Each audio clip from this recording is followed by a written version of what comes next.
3 राज्यों में जीत हुई है और आज अभी मिजोरम में गणना जारी है। अब वहां का नतीजा क्या होगा ये तो आगे की बात है, लेकिन शहजाद जी देखिए, खुश मुझे तो लगता है बहुत कि होंगे जनता आप। को खुशी है कि जिस प्रकार से राजस्थान और छत्तीसगढ़ की सरकारों ने वहां पर कुशासन किया हुआ था, तो वहां से लोगों को मुक्ति मिली। और देखिए, मैं आपको एक चीज बताना चाहता हूं, राजनीतिक चर्चा तो चलती रहेगी। जब प्रधानमंत्री मोदी हमारे बीच में आए कार्यकर्ताओं को संबोधित करने के लिए, एक ही चीज उन्होंने कार्यकर्ताओं से करने के लिए कही, और वो थी कि आज जो साइक्लोन मिचोंग जो आंध्रा और बाकी पूर्वी के कोस्ट को हिट करेगा, उसके लिए कैसे भारतीय जनता पार्टी के कार्यकर्ता वहां पर सहायता कर सकते हैं। तो यही तो उनकी खासियत है कि उनके लिए दल से बड़ा देश है, उनके लिए राजनीति से बड़ी राष्ट्र नीति है, और यही वो ब्रांड वैल्यू है, यही वो गारंटी है मोदी की, यही वो क्रेडिबिलिटी है कि मोदी की गारंटी मतलब सुशासन की नीति, मोदी की गारंटी मतलब युवाओं और महिलाओं की शक्ति, मोदी की गारंटी मतलब की डिलीवरी सरकार की, मोदी की गारंटी मतलब संगठन की मजबूती।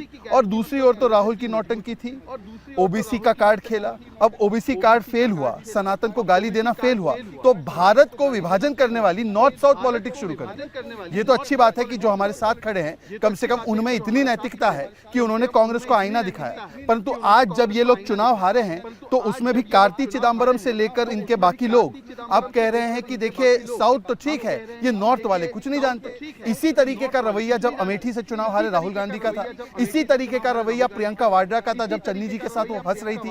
तो मुझे लगता है कि भारत को कब तक बांटोगे, इस राजनीति पर कम से कम रोक लगे, इस राजनीति पर कम से कम रोक लगे। नॉर्थ एंड साउथ पॉलिटिक्स पर हम आएंगे, लेकिन पहले तहसीन जी, छत्तीसगढ़ में वो हो गया जिसकी एक्सपेक्टेशंस काफी हद तक खुद भारतीय जनता पार्टी ने नहीं की थी। पूर्व मुख्यमंत्री रमन सिंह को हमने सुना, उन्होंने तो कहा कि अंडर करंट है, लेकिन ऐसा करंट होगा ये वो भी नहीं एसेस कर पाए। आप तीनों राज्य हार गए। मीनाक्षी अव्वल तो जो भाजपा के यहाँ पे प्रतिनिधि, उनको ढेर सारी बधाई देना चाहता हूँ। सभी भाजपा के कार्यकर्ताओं और नेताओं को बहुत सारी शुभकामनाएं देना चाहता हूँ, और उम्मीद करता हूँ कि अच्छा गवर्नेंस वे कर पाए राजस्थान और छत्तीसगढ़ के अंदर जहाँ इनकी सरकार आई है। ये आपकी बात बिल्कुल सही है कि कांग्रेस ने एक्सपेक्ट नहीं किया था कि मध्य प्रदेश और छत्तीसगढ़ में इस तरह की हार होगी। हालांकि मैंने व्यक्तिगत तौर से कमलनाथ जी को ये बात बताई थी कि ये जो ओबीसी का जो एक वो चल रहा है कास्ट सेंसस का, वो मध्य प्रदेश और छत्तीसगढ़ में काम नहीं करेगा। क्योंकि अगर आप मध्य प्रदेश देखें तो शिवराज सिंह चौहान जी खुद ओबीसी मुख्यमंत्री रहे, उसके पहले बाबूलाल गौड़ जी या उमा भारती जी ओबीसी समाज से आते, तो ये वहाँ पर फैक्टर्स काम नहीं करने वाले थे। और मुझे लगता है सनातन धर्म को जो गाली देने का काम हुआ, उससे बहुत नुकसान हुआ है कांग्रेस का। अब कांग्रेस को दोबारा से, मैं कोई कांग्रेस का नेता नहीं हूँ, आपने कहा मैं कांग्रेस का प्रतिनिधि हूँ, मैं सिर्फ एक राजनीतिक विश्लेषक, बस एक राजनीतिक विश्लेषक। और मेरी सलाह ये है कांग्रेस को, क्योंकि मैं चाहता हूँ 2024 में भाजपा हारे, तो ड्राइंग बोर्ड पर आकर देश के लिए किस तरह से काम कर सकते हैं। अभी इन्होंने कहा कि मोदी जी की गारंटी, यानी कि अच्छे गवर्नेंस की गारंटी, यहीं पर कुछ किलोमीटर दूर हमारी रेसलर महिला बैठी थी, मिला उनको इंसाफ। मणिपुर में अच्छी गवर्नेंस हो रही, डबल इंजन की सरकार है ना, सबसे ज्यादा इंटरनेट का दुनिया में, यूक्रेन से ज्यादा मणिपुर में है। वहां पर आर्मी कहती है कि पुलिस हमें काम नहीं करने देती। इनकी गारंटी नहीं है, इनको हराना आसान है, लेकिन मुद्दों पर हराना है।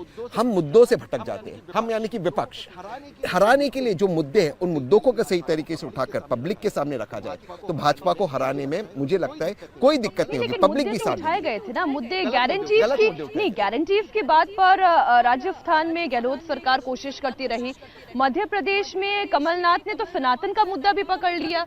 उन्होंने कौन सा ऐसा दर नहीं था मंदिर का जहां पे उन्होंने मत्था नहीं टेका हो। अगर हम छत्तीसगढ़ की बात करें, भूपेश बघेल की पूरी जो कैंपेनिंग थी वो बड़ी पॉजिटिव कैंपेनिंग दिखाई दे रही थी, तो फिर कहां भटक गए? राजस्थान के अंदर अगर अशोक गहलोत जी इसके लिए बेजिम्मेदार है।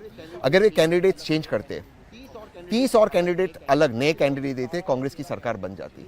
जितने भी 12 या 13 कैंडिडेट सचिन पायलट ने यंग कैंडिडेट्स को बैक किया, वो सारे जीत गए। आपने पुराने कैंडिडेट्स को रिपीट किया, शांतिलाल धारीवाल को रिपीट किया, 2000 वोट से जीता। क्या जरूरत थी शांतिलाल धारीवाल को टिकट देने की? मैं बहुत सटीक बोलता हूँ, मुझे किसी से कोई डर नहीं, क्योंकि मैं पार्टी में नहीं हूँ।